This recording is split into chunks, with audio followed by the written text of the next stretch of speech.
Good morning, everyone, or good afternoon, or even good evening, depending on where you are. Welcome to the weekly Monday ELNET Global Briefing.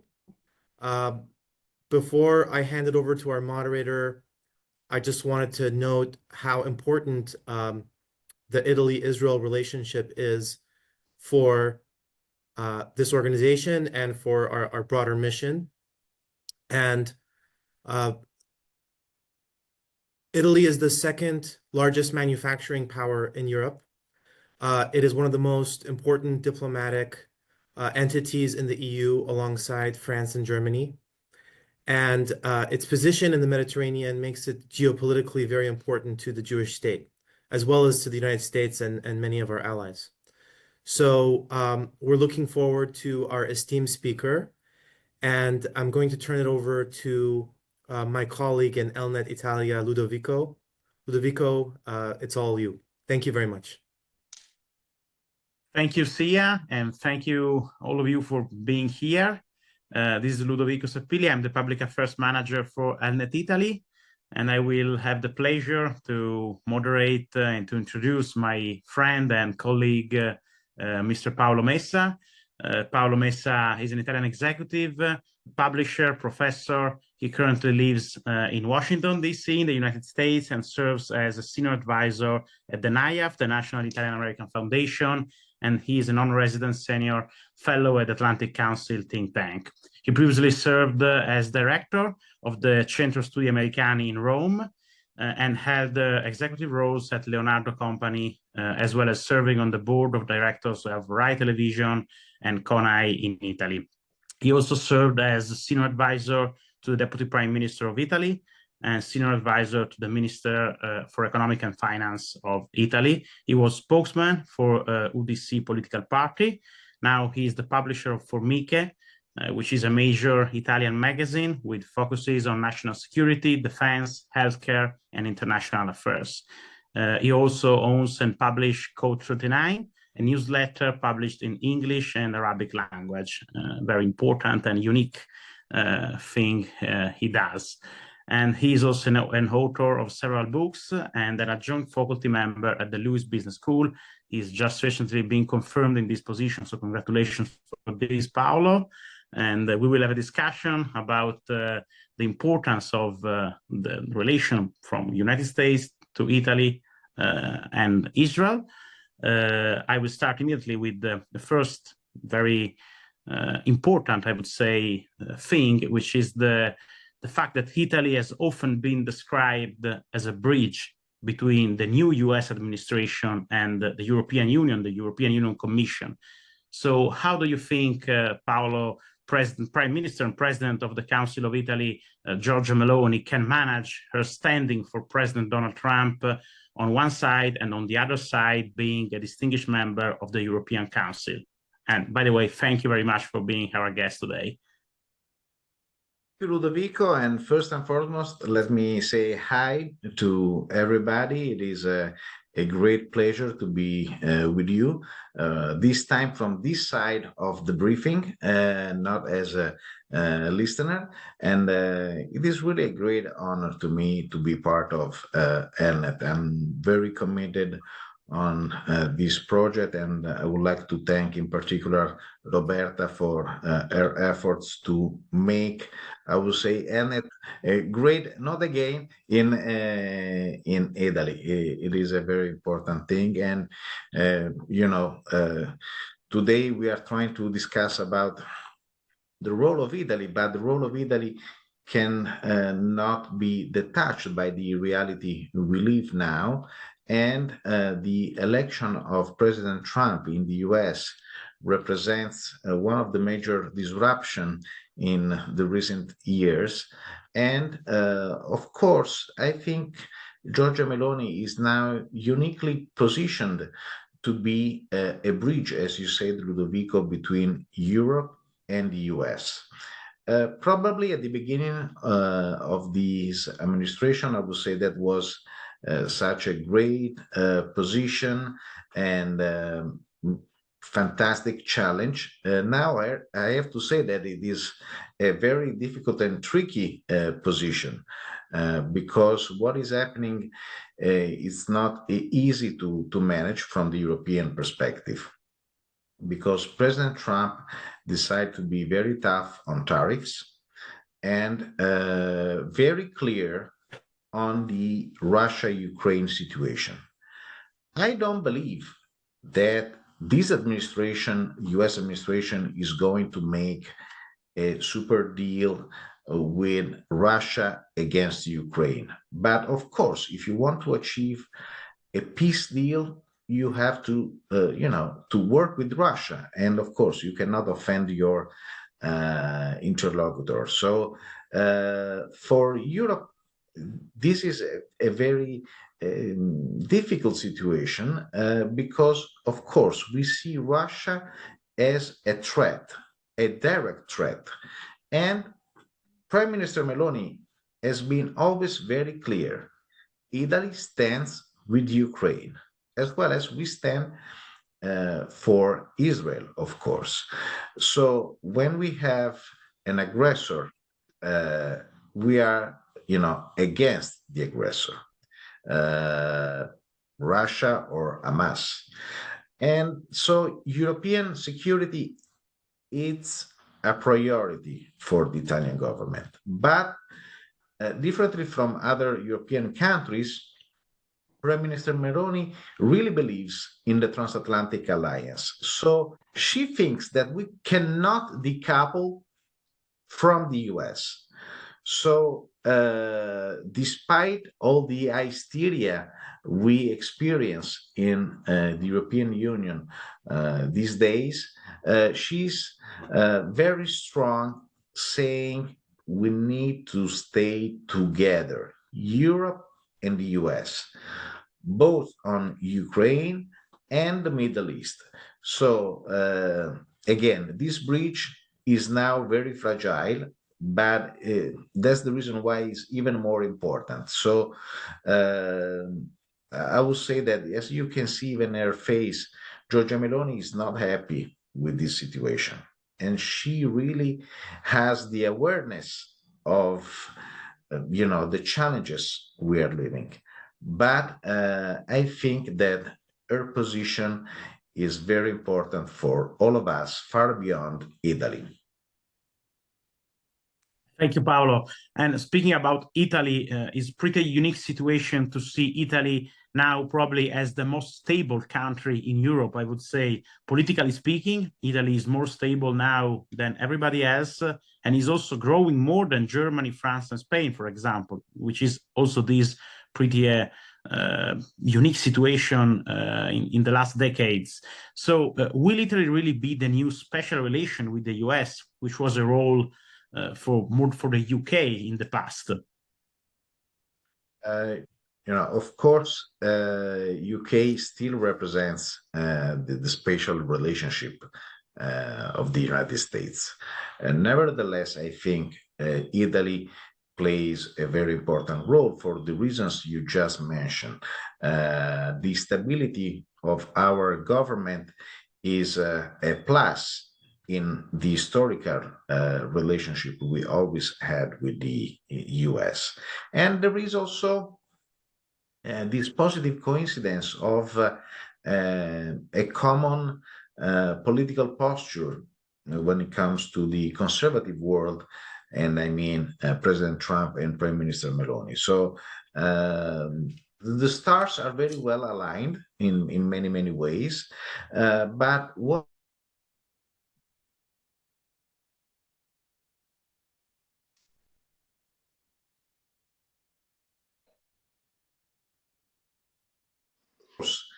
the relationship with the US is crucial. Our role in the European Union is, again, another pillar, as well as our idea to be a pivotal player in the Middle East, in the Indo-Pacific, and in Latin America as well. So the ambition of Giorgia Meloni is very important, and I think it is crucial for us to understand this new posture, because I think that, you know, we just led the G7 summit. We're still part of the G7. Now we're going to see what will happen with Canada, you know, that has the presidency of G7 this year, and the situation between Canada and the US is not easy. But again, Italy wants to play a role globally within the UN, all the multilateral and unilateral institutions. So please do not underestimate the level of ambition of Prime Minister Meloni, because it is very important and very serious.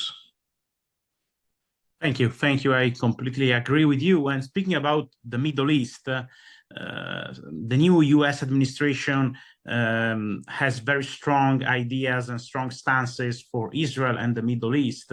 So these positions are often divergent compared to the European Union ones. So again, will Meloni be in trouble while trying to keep together these two different, maybe not positions, but approaches?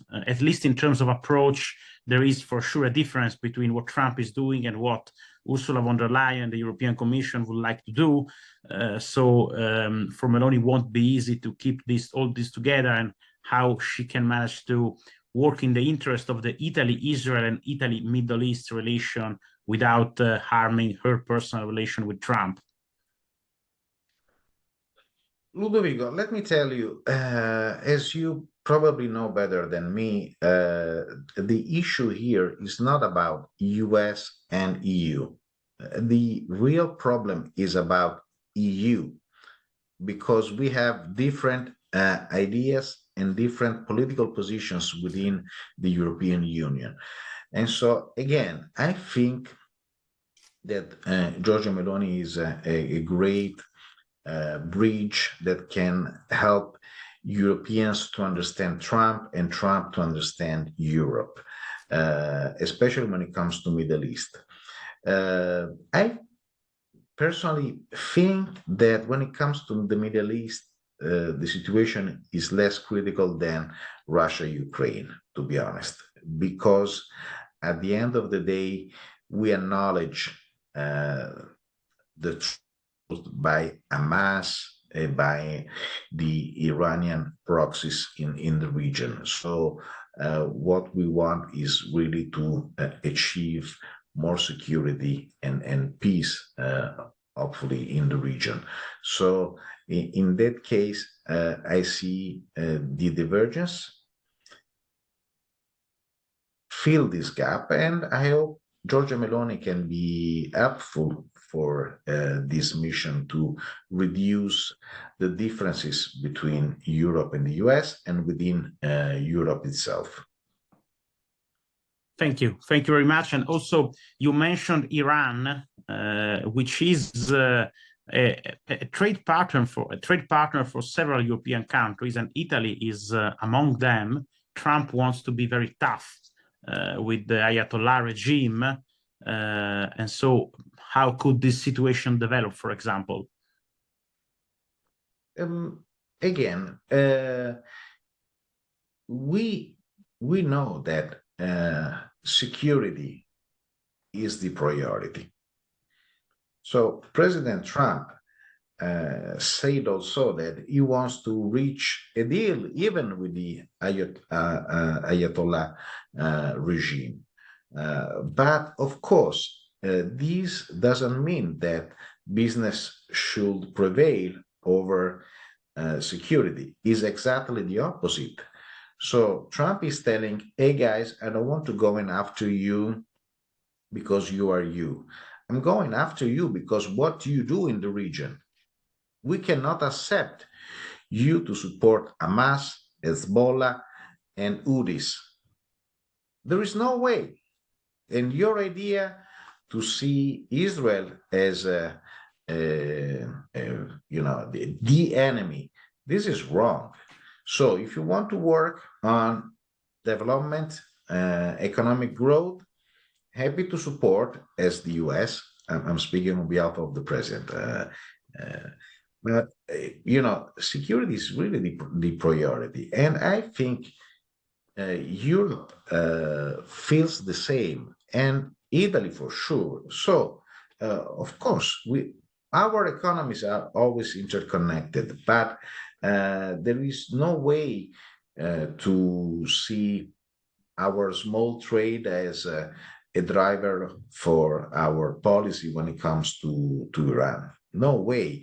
And please remember the role of Italy and the role of the European Union to secure the Strait of Hormuz and our commitment to to defeat the Houthis. And what the U.S. administration is doing, in the last 10 days, bombing Houthis, it is very important, and I think we should support them because there is, again, no way to allow them to do what they are doing. And,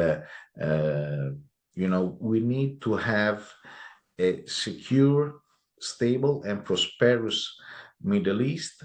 And of course, we need to protect Israel. There is no compromise on that. And this is, I believe, the position of this administration. This was the position of the previous administration, to be honest, even if probably in many ways more shy for internal political reasons. And this is the position of Italy. I have no doubt, and I think there is a common ground when it comes to Iran. And again, trade is not relevant. Very clear. Thank you. Thank you, Paolo. And I will stay for 1 minute more on trade and economic relations. Do you see Italy having a concrete role in defense, cybersecurity, security sector for Israel, also from your perspective as an expert in this area of business?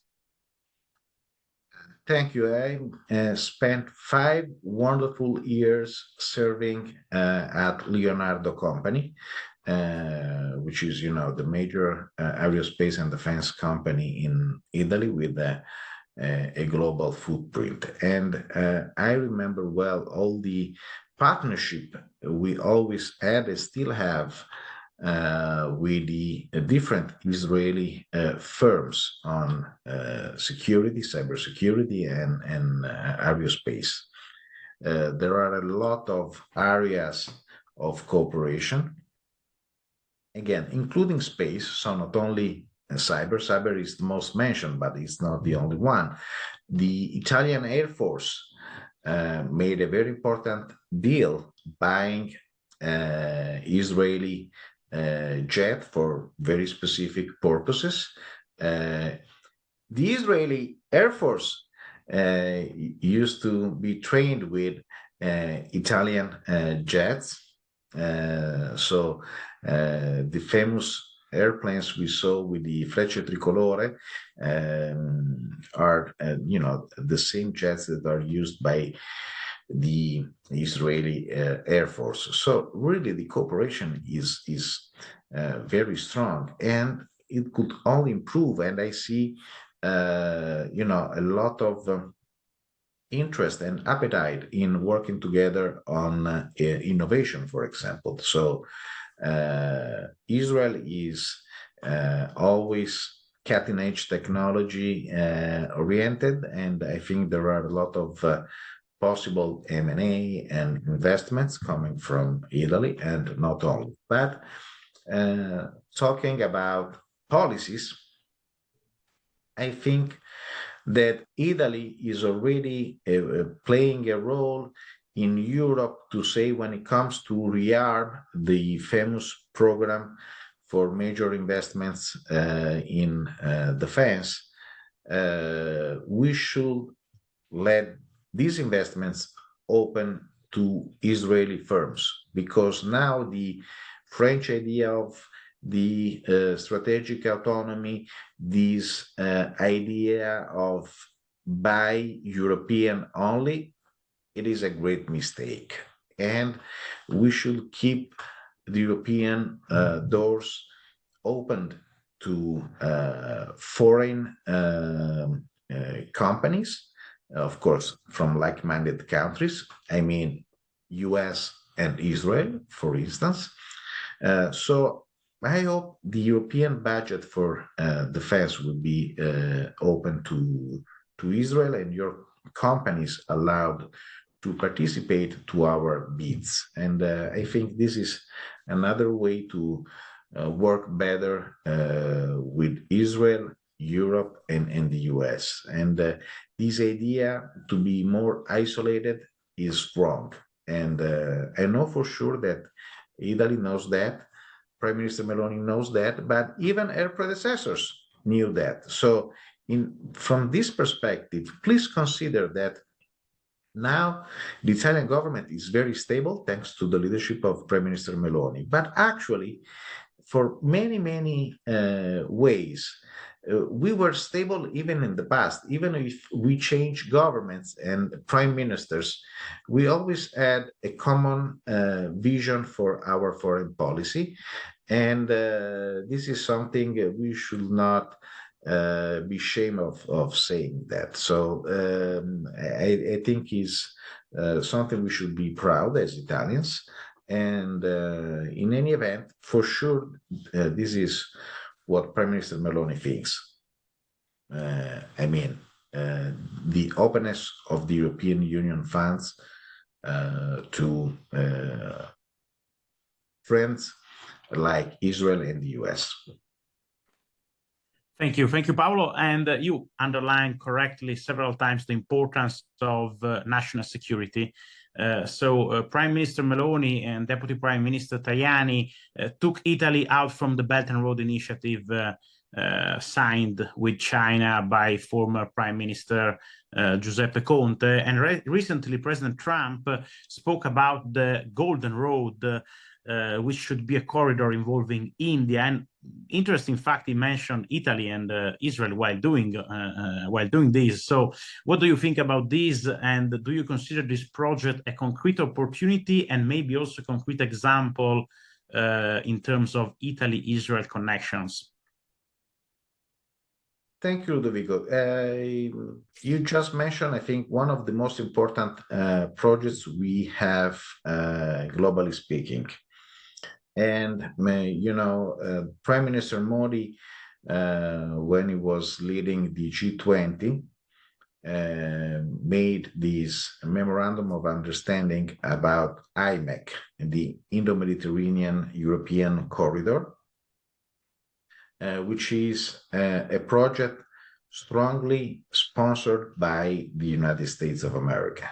And it is crucial for the growth and the connectivity of different continents. And starting from India, arriving to Europe through, you know, the Middle East and Israel, this is very important. This is the best response to the Belt and Road Initiative. And I think that since Prime Minister Meloni is leading the country, the decision to drop the memorandum of understanding with China was the most important and the most impressive choice she made on foreign policy. And she was able to earn a lot of credibility with that. And now we need to move forward, and IMEC is the best possible response. And, you know, just a few weeks ago, you just mentioned that President Trump welcomed Prime Minister Modi at the White House. They had a beautiful press conference. And in the opening remarks, President Trump mentioned this corridor and mentioned Italy and Israel. So I think we should work together on this corridor. There are a lot of opportunities. I believe the future of Gaza could pass through this corridor too. So it is a best way to continue what President Trump built in his first term.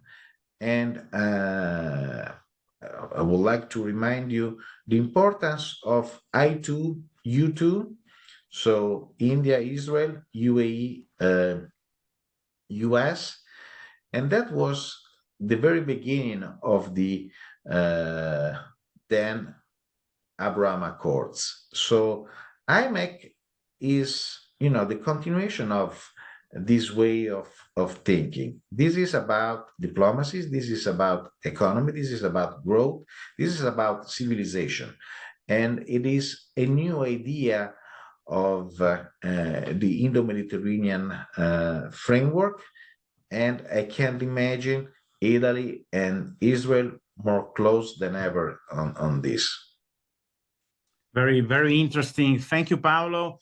And speaking about the role of Italy abroad, Italy also, with the support of the European Commission, is investing a lot in the Mattei plan, which is a huge investment and cooperation plan with several African countries. It's another good example of international cooperation. And could these kinds of actions help in terms of positive development of relations between African and some Muslim countries inside North Africa and Israel?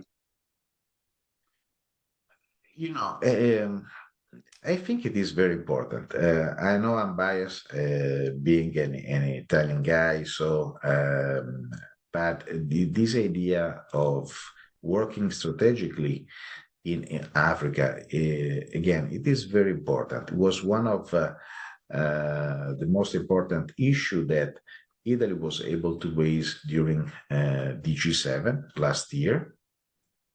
And the good thing is that Italy is working on this plan not alone. So Italy was able to get the US involved, the European Union involved, US through the PGI, a great program, Europe through the Global Gateway. And there was also another upgrade since Prime Minister Meloni thought about the importance to have the World Bank on our side. So at the end of the day, we can really gather a lot of resources to let Africa grow and be more independent from Russia and China, because this is about the stability of the continent, about the economic growth of the continent, but also about security, because the bet of Prime Minister Meloni is to see, Africa as more capable to provide security in the region, reducing the migration flow, which is a priority for the Italian domestic politics, but also trying to reduce somehow some let me see, radicalization, Islamic radicalization in the region. And again, let me mention, since the beginning of the new administration, the first lethal attacks ordered by the Pentagon were in Africa, bombing Al-Shabaab and other Islamic terrorist groups. So again, Africa is very important, and we have to defend our interest. We need to defeat terrorism, but we need to take care of the growth of the continent. And so the Mattei plans is a possible response. It's not the only response possible, but it is a crucial piece in this global effort to help Africa to become more stable and secure. And of course, we see in Africa, a very important playground of the great power competition. So is in Africa where Russia and China are very aggressive, as well as in Latin America, to be honest, but in Africa in particular. So we have to, to respond properly, in an effective way, timely, and we can do it together. So Italy is standing up, and that's great, but it is important to not leave Italy alone, because there is no way for Italy to be successful if alone. So I think this is a common interest, a common European interest, a common transatlantic interest, but also I hope we can find your solidarity in Israel, I mean. Very good. And just before going to the Q&A session, I would like just to ask you to spend a couple of words about the Italian American community, since you are currently serving with a very interesting role with the NIAF, the National Italian American Foundation. And so the Italian American community plays, I would say, a key role in the US society, which is the relation, if there is anyone, between Italian Americans and the Jewish communities in the US. Do you see this as an opportunity? So thank you, Ludovico. And let me spend just a few words about NIAF. NIAF, as you said, is the National Italian American Foundation. It was established 50 years ago. So we are going to have a big celebration in October with both President Trump and Prime Minister Meloni. And you are all invited, of course. So, you know, the Italian diaspora abroad always been so important. And of course, the US always been the first destination for the Italians. And so we have in this country, in the US, different millions of Italian Americans, and they are quite relevant in the American society. And so, for example, we have a lot of entrepreneurs, and we have also a lot of Italian Americans in the US Congress and in the US administration. Just to give you a couple of examples, the Attorney General Pam Bondi is Italian from Sicily, and the nominee US Ambassador to the UN, Elise Stefanik, is from Italian roots as well. And so I can mention the Speaker of the House, Mike Johnson. I can mention the Republican whip, Steve Scalise, the Speaker Emerita, Nancy Pelosi, and I can continue for hours mentioning all the major Italian Americans that have a prominent role in the country. So NIAF is able to keep all of them together with the idea to, to underline this tradition that Steve lives and plays a role in Italy and in the US. So it is, believe me, very, very important, and a lobbying tool, very efficient. As we discussed a lot with Roberta, we don't have yet a relationship between the Italian American community and the Jewish community in the US. And I think this could be something we can explore, trying to see if we can have benefit for ELNET and for all the single actors. I think there is a big opportunity to catch up, and let's see what we will able to do, but please count on my cooperation. As you can imagine, all the Italian American, or at least the largest majority, are very pro-Israel and happy to have more connections with the Jewish community in the country. Thank you, Paolo. And one last question I have for you before our Q&A session is, as a publisher. So if you could give one advice, or two, but one advice in terms of communication for Israel, which would be? So, Ludovico, as you know, and as all of you know, we are in a wartime. In the case of Israel, this is dramatically real. And war is about bombs, raid, terrorist attacks, a lot of very bad and deadly things.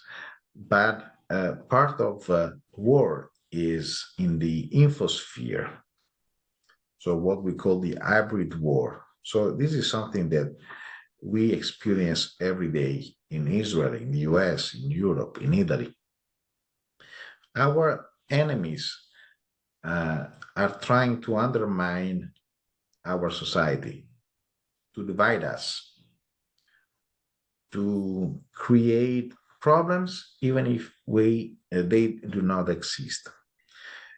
And they are pretty good on that. So I don't want to say that the disinformation or the misinformation is prevailing. I'm always optimistic and confident in the future, but we should know that there are our enemies that are working hard on the information side. And again, the aim is to divide us internally and between different countries and our alliances. So it is crucial to invest more on communication, on information, because we should be aware of what is really going on. Of course, no one of us is perfect. We can argue about the policy of the government of Israel, the policies of the government of Italy, the government of the US. This is why we are a democracy, because we have freedom of speech and the possibility to have different ideas. But at the end of the day, we share same values. And we cannot allow our adversaries or enemies to interfere in our public debate. So this is crucial. So we need to invest more on communication. And of course, given the current situation, this is even more important for Israel. So I'm not able to provide any specific advice, but let me tell you, let's work together. And ELNET could be, of course, a fantastic driver on that, but let's work together to provide health and healthy communication with our public opinions, because that's probably one of the most important challenges we have as democracies in all of our countries. So this is a common issue for Israel, Europe, Italy, US. It's really a priority. When we talk about national security or international security, this part, the information part, is essential. So please do not underestimate it, because it could be a little mistake. Absolutely, I agree with you, Paolo, and thank you so much.